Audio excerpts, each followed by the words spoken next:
A long time ago, there was this young king, strong guy, sharp mind, ruled over a kingdom that stretched as far as you could see.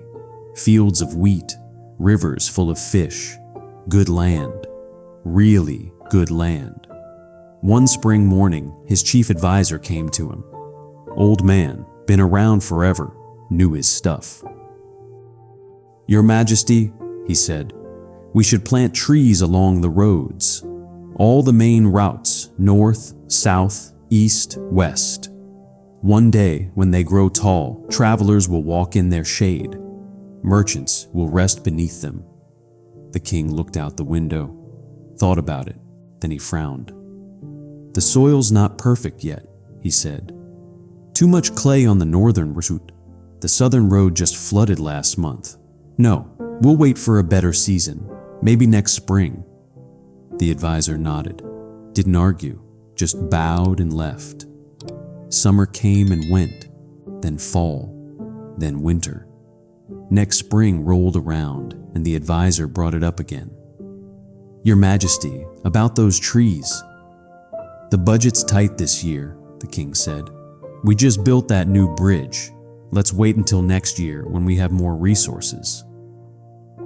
Another year passed, then another. Each time the advisor mentioned the trees, the king had a reason. "The weather's been too unpredictable. We're in trade negotiations right now, can't afford distractions. Maybe after the harvest festival. Next year, definitely next year." And life went on. The king got married, had children, dealt with border disputes, crop failures, celebrations, problems. You know, king stuff. Busy. Always something happening. But those roads, they stayed bare. No trees, no shade, just dirt paths baking under the sun. And people noticed. Travelers started complaining. The summer heat was brutal. People would collapse on the roads, had to carry extra water, travel only at dawn or dusk. Merchants began taking longer routes through neighboring kingdoms, routes that did have shade trees, routes that were easier.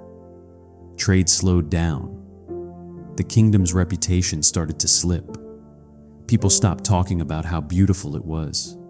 They talked about how hot it was. Years turned into decades. The young king wasn't so young anymore.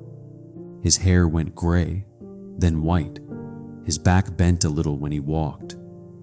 That advisor who'd first suggested the trees, long dead. And the roads were still bare. One afternoon, the now old king was riding back to the palace. It was summer, scorching. He had to stop 3 times because the heat was too much, even for him in his covered carriage.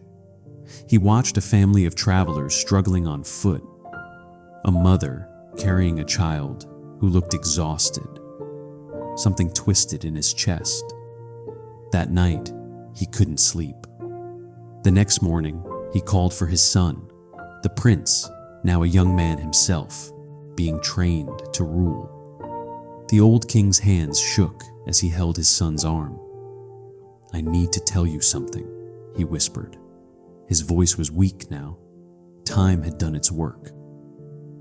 "When I was your age, my advisor told me to plant trees along the roads." The prince nodded, listening.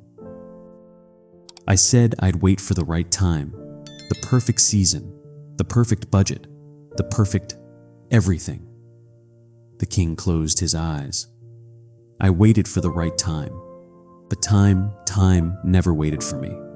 It just kept moving, and now," he gestured weakly toward the window, toward the bare roads beyond. "Now our kingdom suffers for my waiting." A few days later, the old king died. The very next morning, the young king gave an order. "Plant trees, all the roads, every route. Start today." His advisors looked at each other. "Your Majesty," one said carefully, "these trees won't be full grown for 20, maybe 30 years. You won't—" "I know," the young king interrupted. I won't sit beneath them. I probably won't even see them reach their full height." He looked out at those dusty, sun-beaten roads. But my father waited, and his whole life he regretted it. "I will not make the same mistake.